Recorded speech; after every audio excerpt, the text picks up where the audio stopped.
Hirap ng buhay talaga. Asawa ko, tulog na ng tulog. Ay, gugas ako ng plato. Ay, nako buhay. Pahirap ng buhay talaga. Oh. Pag-igib na nga ng tubig. Ay, nako. Asa kayo si paring Christian? Wala pang chat ah. Ayun! Aba naman! Naguhugas ka na naman! Oh.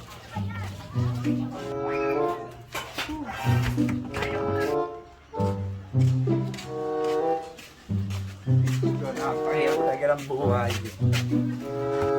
Ito ako kaya rito. Manchito! Alin baby, makikijib ho ako! Wala tayong mag-asawa, mga nag-date ah.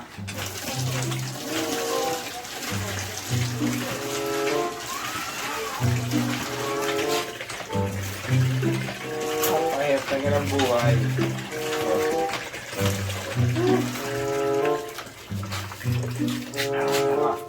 Manchito!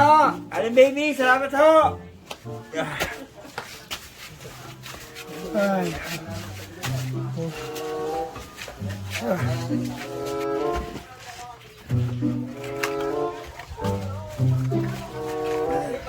Ay, nako.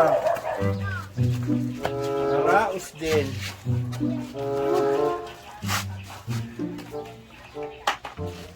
Mamamalengke naman ako ngayon. Aba, may plano pa yata mamalengke ah. Under na under ang datingan na to ah. Dapat ito, itayo namin ang bandera ng kalalakihan. Masabihan nga. Under ka pala ha? Masabihan.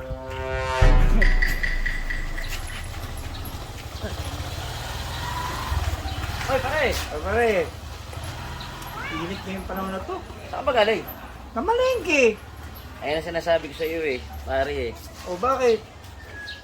Under ka na yata ng asawa mo eh. Ay, hindi ko under. Sino mo ha? Ikaw nakikita kita, ikaw nag-iigib. Oh, Naglilinis ng bahay. oo, Naghuhugas ng plato. oo, Ikaw namamalengke. oo. Magluluto ka pag uwi. Pare, huwag mo gagawin yan. Bakit naman? Under na under ang tingin ko sa iyo eh. Pare, Para hindi ako under. kasi ang gagawin mo pre, kung ano yung ayaw ng misis mo, ay nagawin mo. Para pakita mo sa kanyang hindi ka under. Eh, hindi nga ako under. Hindi pa under yung lagay na yan? O, tinan mo ha. Sabi mo, ano gagawin ko? Kung ano yung mga ayaw niya, ayun ang gagawin mo. Oh, ayaw niya mag-igib. Ayaw niya magluto. Ayaw maglinis ng bahay. Ayaw mamalengke. Kaya lahat yung ginagawa ko. Tapos sasabihin mo, under ako. Makalayas na nga. Oo nga no.